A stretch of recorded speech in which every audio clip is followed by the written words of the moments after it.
मैं आपको यकीन दिलाता हूँ कि आपने ऐसा कुछ नहीं देखा होगा। कैटफिश पालन में इस्तेमाल होने वाला आहार तो आपकी कल्पना को भी चुनौती दे सकता है। यहाँ भाई के घर का एक तालाब है। भले ही अब पानी की सतह शांत दिख रही हो, लेकिन जल्द ही आप एक ऐसा दृश्य देखेंगे जो आपके जीवन में कभी नहीं भुलाया जा सकेगा, क्योंकि इस साधारण से छोटे तालाब में लाखों कैटफिश पाली जा रही हैं। अगर आपको कैटफिश खाना पसंद है तो तुरंत यहाँ से चले जाएं, क्योंकि मुझे डर है कि आप इसे देखकर फिर कभी नहीं खा पाएंगे। कुछ भाई पहले से ही फीडिंग क्षेत्र में सामग्री तैयार कर चुके हैं। जैसे ही फूड ग्राइंडर चालू होता है, गड़गड़ाते मशीन की आवाज शांत झील की सतह पर तैरते शेर की तरह होती है। एक पल में ही तेज लहरें उठ गईं। घनी संख्या में कैटफिशें पीछे की सुरक्षा क्षेत्र की ओर भागने लगी, जबकि भाई यहाँ एक एक करके भोजन को ग्राइंडर में डाल रहे हैं।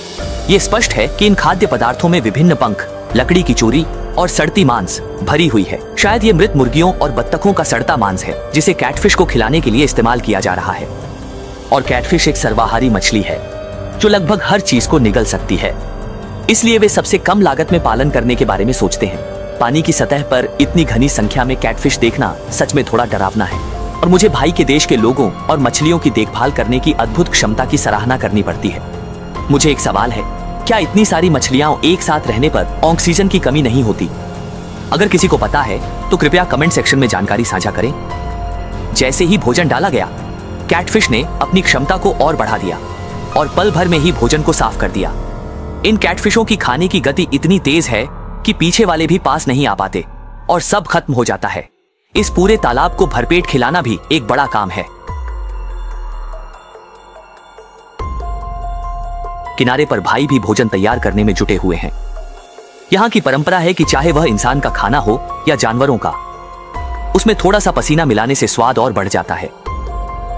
इन कैटफिशों को देखकर भले ही यह बहुत गंदा लगे, लेकिन उनकी स्थानीय बिक्री कीमतें कम नहीं हैं। इस बड़े तालाब से हर साल छोटे भाई के परिवार को हजारों डॉलर की आय हो सकती है।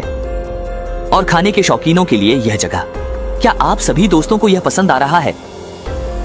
समय के साथ भोजन का आधा हिस्सा डाल दिया गया है, लेकिन अभी भी केवल सबसे आगे वाली मछलियां ही खा पा रही हैं।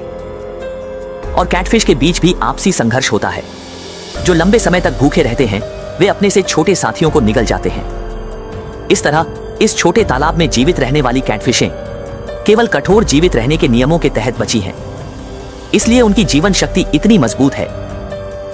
दोस्तों, क्या आप इस वीडियो को देखने के बाद अब भी कैटफिश खाना चाहेंगे? कृपया कमेंट सेक्शन में अपनी राय साझा करें।